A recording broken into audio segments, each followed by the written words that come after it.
I'm Summer Huntington of Steel Mace Vinyasa and Shala, and today we'll be talking about how clubs and steel mace work together to train warrior strength. I have my 10-pound club and my 7-pound mace, and I'm out here in Bali. We are on day 6 of a 7-day training retreat. Our athletes have been cross-training modalities. They've been working with the heavy club. Most women start with a 7 or a 10-pound heavy club. Most men are encouraged to work with a 15-pound club. We are working a lot of inside circles with Mark Wildman. Outside circles, push, swing, pull, catch, moving away from the center line. And of course, our shield casts and single-handed shield casts. There definitely are other elements, but we really like to keep it to the foundational movements and get really, really good at the foundational movements before progressing. So every day you'll see a little bit of progression where we're adding a little bit of complexity. Maybe we're doing two-handed work, single-handed work. We're adding different speeds, different training scenarios, and then we're cross-training with a steel mace. This is a 7-pound steel mace, and most men and some women think it's really too light to start with a 7. Trust me, I assure you, when you move a 7-pound mace into back position and into your modified side flag, this is a warrior 2 switch, your small rotator cuff muscles are responsible for bearing load. So you really don't want to be holding a super heavy 10, 15-pound steel mace in those yoga positions because you're stabilizing with your deep hip rotators and your deep inner core muscles. So I developed a program called Warrior Strength. And in my Warrior Strength program, we really look at fundamentals of training with a club. In workout 1, there's actually 12 workouts. In workout 1, we work on side hip root, which looks like this. I'm generating torque. I'm parking my club on my opposite leg, and I'm moving in a both heaving pattern and sway pattern. So heave is up and down, sway is right to left, and it's finding that diagonal line to stretch the outer thigh here, and then eventually we pull the club to order and stand up straight with straight legs. Anchor your club on your shoulder. This is called a side hip root. And then pull the club to two-handed order.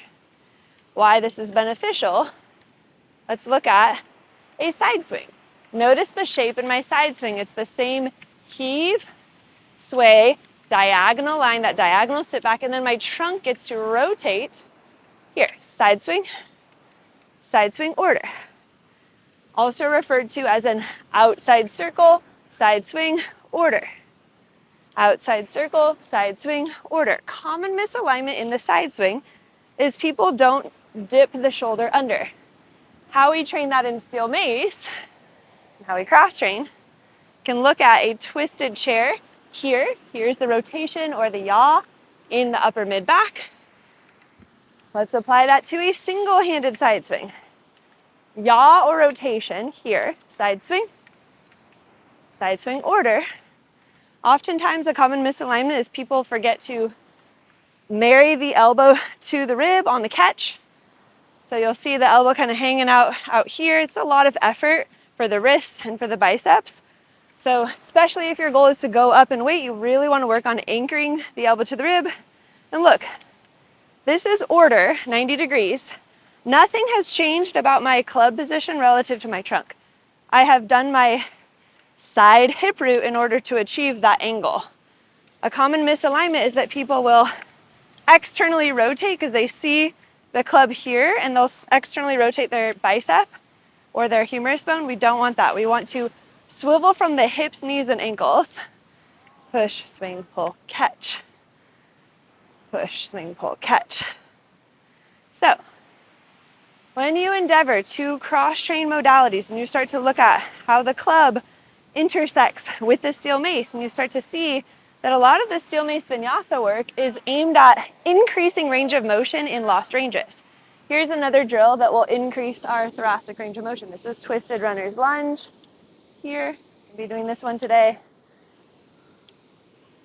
In steel mace vinyasa, we have diagonal chair to two-handed flag.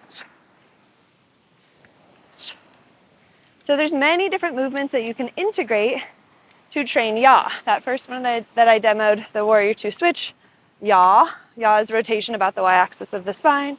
Yeah. And then eventually we want to be able to hold the yoga asana for 3 to 5 breaths to really reinforce that fascial unlocking in the poses. And then what's left is as you take the load away, you're left with a more fortified and engaged version of the asana on both sides.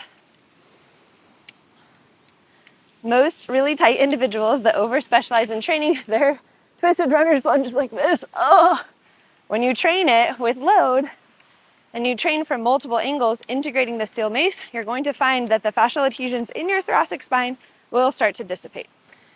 If you're curious about my Warrior Strength program, you can go to the Shala website. It should be under programs, probably is in the description of this video.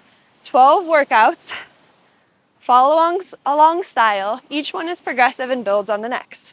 You'll see 5 club exercises, progressive in nature, starting with the easiest ones for workout 1, moving towards the more complex ones in workout 12.